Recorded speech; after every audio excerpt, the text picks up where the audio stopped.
Olá, gente, eu me chamo Gabriela Rodrigues e hoje nosso estudo vai ser focado aí dentro da área da micologia. Vamos estar estudando um pouco sobre o ciclo de vida do fungo Alomyces arbusculus. Começando aqui com o nosso esquema sobre o ciclo de vida do fungo Alomyces arbusculus, nós vamos ter primeiramente um gametófito, que é essa estrutura aqui que possui duas partes que sofreram diferenciação, que é o gametângio feminino, que formará gametas femininos, e o gametângio masculino, que formará gametas masculinos. Então, a primeira parte aqui desse ciclo, nós vamos ter a liberação de gametas femininos haploides e gametas masculinos haploides. Eles, observem que está sendo liberado da mesma estrutura, que é o gametófito, só que ele tem partes diferentes onde vai conter esses gametas.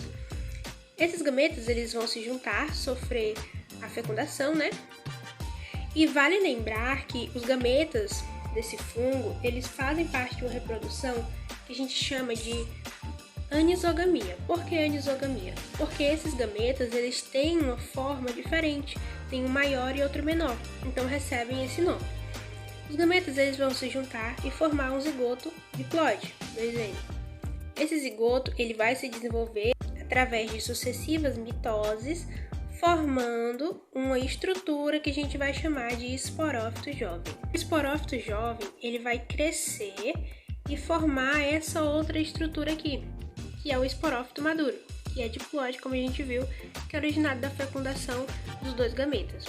O esporófito maduro, ele vai ter duas estruturas que podem sofrer meiose ou não.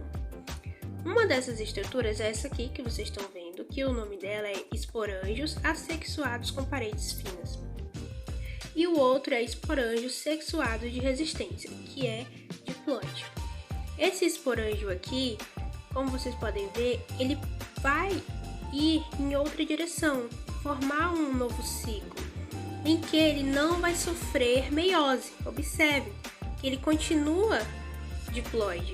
A única coisa que vai acontecer aqui vai ser a formação de zoósporos, 2Ns, e esses zoósporos vão germinar e formar um novo esporófito jovem. Continua sendo 2N, continua sendo diploide, então não sofreu meiose.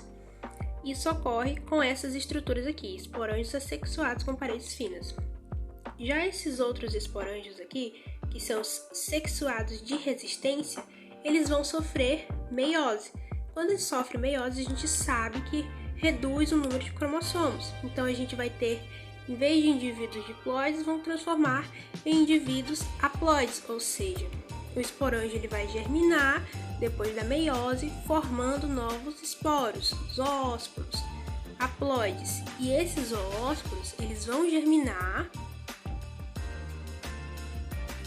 sendo haploides, vão germinar, formar um gametófito jovem, e esse gametófito vai crescer e formar novamente essa estrutura, que tem gametângio feminino e gametângio masculino, sendo o gametófito haploide. Ou seja, o que a gente viu aqui? Que o gametófito ele é originado da reprodução por meio da meiose do esporófito, e o esporófito ele é originado da junção dos gametas que veio do gametófito, formando o esporófito jovem e depois o esporófito maduro, dando assim continuidade a esse ciclo.